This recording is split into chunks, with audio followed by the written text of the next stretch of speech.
झारखंड विधानसभा चुनाव के लिए एनडीए की पार्टियों ने सीटों का बंटवारा कर लिया है।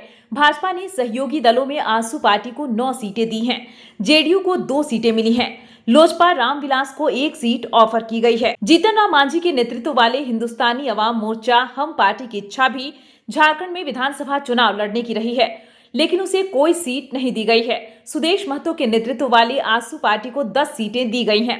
हालांकि इसके साथ शर्त है, 1 सीट पर लोजपा आर को ऑफर की गई है। अगर चिराग पासवान मान जाते हैं तो आसू को 9 सीटों पर ही चुनाव लड़ना पड़ेगा। नीतीश कुमार के नेतृत्व वाले जेडीयू को 2 सीटें दी गई हैं। इनमें 1 सीट सरयू राय के जेडीयू में शामिल हो जाने के बाद सिटिंग सीट हो गई है। झारखंड में भाजपा के दूसरे चुनाव प्रभारी असम के सीएम हिमंता बिस्वा शर्मा की माने तो सीट बंटवारे का औपचारिक ऐलान 2-3 दिनों के अंदर हो जाएगा। भाजपा अपने उम्मीदवारों की सूची भी उसी दिन जारी कर देगी। हिमंता के मुताबिक सीट बंटवारे पर सहयोगी दलों के साथ सहमति बन चुकी है। भाजपा एक बार में अपने सभी उम्मीदवारों की सूची जारी नहीं करेगी। पहली सूची 2-3 दिन में आएगी। दूसरी सूची में बाकी उम्मीदवारों के नाम होंगे।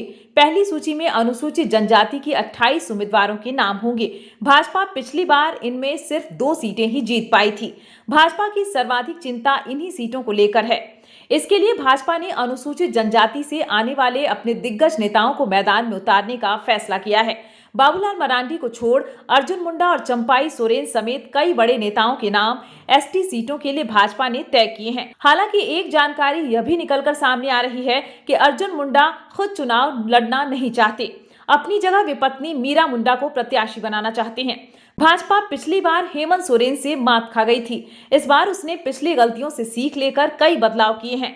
इस क्रम में भाजपा ने पूर्व सीएम और अभी ओडिशा के राज्यपाल रघुवर दास को चुनावी परिदृश्य से बाहर रखा है। पहले चर्चा थी कि रघुवर दास राजभवन छोड़कर झारखंड की राजनीति में वापसी चाहते हैं। ऐसा न होने पर उन्होंने अपने किसी परिवारजन को टिकट दिलाने का प्रयास किया। भाजपा ने उनकी बातें नहीं मानी। हाँ, जमशेदपुर पूर्वी की सीट वे सरयू राय से मुक्त कराने में जरूर कामयाब रहे हैं। पुख्ता जानकारी यह है कि सरयू राय अपनी पुरानी सीट जमशेदपुर पश्चिम से जेडीयू की टिकट पर लड़ेंगे।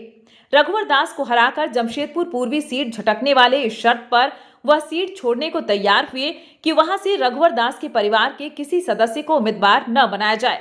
भाजपा भी रघुवर के साय से बचना चाहती थी, इसलिए सरयू की शर्त स्वीकार कर ली गई।